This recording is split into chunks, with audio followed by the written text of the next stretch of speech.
Confederation of All India Traders CAIT ने एक दिन के भारत बंद का आह्वान किया था। 26 फरवरी यानी आज आहूत भारत बंद का ट्रांसपोर्टर्स ने भी समर्थन करने का ऐलान किया था। दोनों ही संगठनों ने भारत बंद के दौरान कोई भी व्यावसायिक गतिविधि न होने, ट्रकों के पार्किंग में ही खड़े रहने का दावा किया था।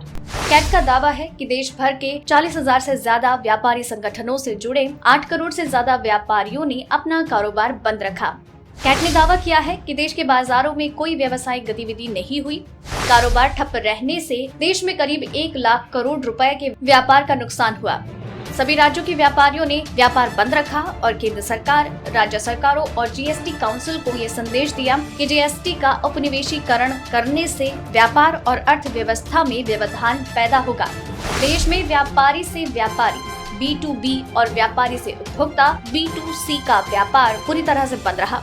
कैट ने बंद में आवश्यक वस्तुओं की आपूर्ति, केमिस्ट शॉप, दूध और डेयरी उत्पादों की आपूर्ति करने वाले जनरल स्टोर को व्यापार बंद के दायरे से बाहर रखा। All India transports welfare association Etawah की ओर से national president Mahendra Arya, chairman Pradeep Singhal और जॉइंट सेक्रेटरी अभिषेक गुप्ता ने दावा किया कि आज सभी ट्रक पार्किंग में ही खड़े रहे। कोई ट्रक लोड अनलोड नहीं हुआ। एटवा ने ई-वे बिल और जीएसटी के साथ ही डीजल की बढ़ती कीमतों के खिलाफ कैट की ओर से आहूत भारत बंद का समर्थन किया। संगठन की ओर से दावा किया गया है कि सभी ट्रांसपोर्ट कंपनीज ने सुबह 10 बजे से शाम 6 बजे तक अपने वाहन खड़े रखने के लिए कहा गया था।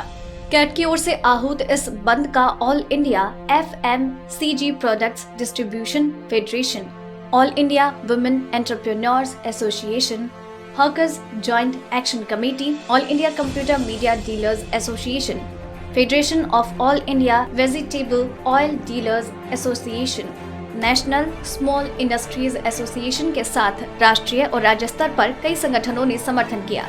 प्रवीण खंडेलवाल ने भारत बंद को असरदार बताते हुए कहा कि अधिकारियों को दी गई मनमानी और अनैतिक शक्तियां देश में फिर से इंस्पेक्टर राज लाएगी। ईमानदार और कर पालन करने वाले व्यापारियों के उत्पीड़न के लिए इन शक्तियों का इस्तेमाल किया जाएगा। कैट ने मांग की है कि कानून में कोई संशोधन करने से पहले जीएसटी नियमों में विवादास्पद प्रावधानों को स्थगित किया जाए और व्यापारियों को विश्वास में लेकर ही बदलाव किया जाए।